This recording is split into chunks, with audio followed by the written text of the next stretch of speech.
అవినీతికి ఒక case study Armoor అయిపోయింది.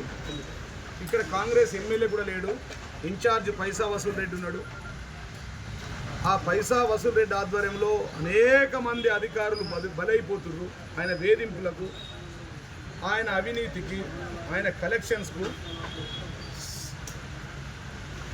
స్వయంగా ఆర్మూర్ మున్సిపల్ కమిషనర్ బలైపోయింది. ఏంటంటే ఇలా కెమెరాలు పెట్టుకున్నాడు, ఆడ కూడా కెమెరా, ఈడ కూడా, ఇది కూడా కెమెరా. ఈ కెమెరాలతో బంధిస్తున్న అధికారులను. ఈ కెమెరాల నుంచి డైరెక్ట్ కనెక్షన్ పెట్టుకొని నోటీసు కలెక్షన్.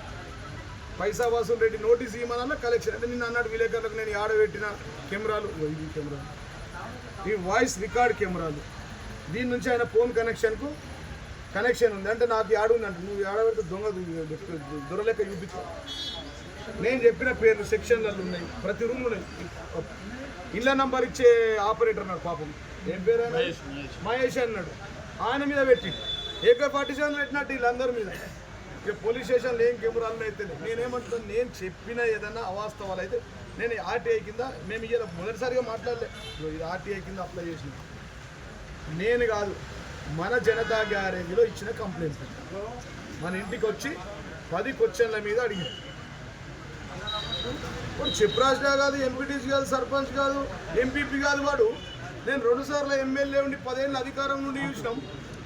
వాడిని బెదిరించుడు, వీడిని బెదిరించుడు, commissioner బెదిరించుడు, village secretary బెదిరించుడు.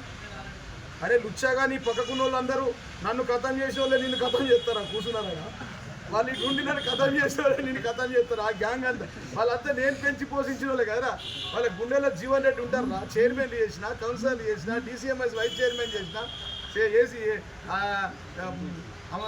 Market committee vice chairman చేసిన, చైర్మన్ చేసిన, ఎంపీపీలు చేసిన, జడ్పీటీసీలు చేసిన. నేను చేసిన వాళ్ళు నీ దగ్గర కూర్చున్నారు కదరా. అలా పక్క కూర్చున్నోడిని కూడా నీ ఊరు నీకు తెలియదురా వారి. నువ్వు నా కారు డ్రైవర్గా పనిచేసినావు, ఏమేమో మాట్లాడుతున్నావు. నీ అవకతేంద్ర 2010లో నా ఇల్లు ఎక్కడరా, ఎకరంలో 30,000 స్క్వేర్ ఫీట్లు పంపేలిదా. నా గేట్ బయట వచ్చి కూర్చుంటున్నావు. నువ్వు పర్సనల్గా ఎందుకు మాట్లాడుతున్నావు? నేను అడిగింది ఏంది, నువ్వు డాక్టర్ల దగ్గర పైసలు తీసుకుంటున్నావు, హాస్పిటల్ల దగ్గర పైసలు తీసుకుంటున్నావు, ఉద్యోగాల దగ్గర తీసుకుంటున్నావు, చికెన్ సెంటర్ల దగ్గర తీసుకుంటున్నావు. ఒక్కడే కాదు, పిలిపించి మాట్లాడి రైడ్ చేయించిన వారా నాయన. విలేకరులకు తెలియదా? వాళ్ళు నవ్వుతురు నువ్వు మాట్లాడుతుంటే. ఇవన్నీ వాస్తవాలే. అచ్చా, మరి ఇప్పుడు నేను మాట్లాడింది తప్పు. మరి ఏసీపీలు ఎందుకు డ్రాప్ అయినరా? మరి 20 కోట్లు ఎందుకు దొరికినాయిరా? నందిపేట సెక్రటరీ ఎందుకు డ్రాప్ అయినరా? MBIని ఎందుకు డ్రాప్ అయిండు? ఏం పేరు?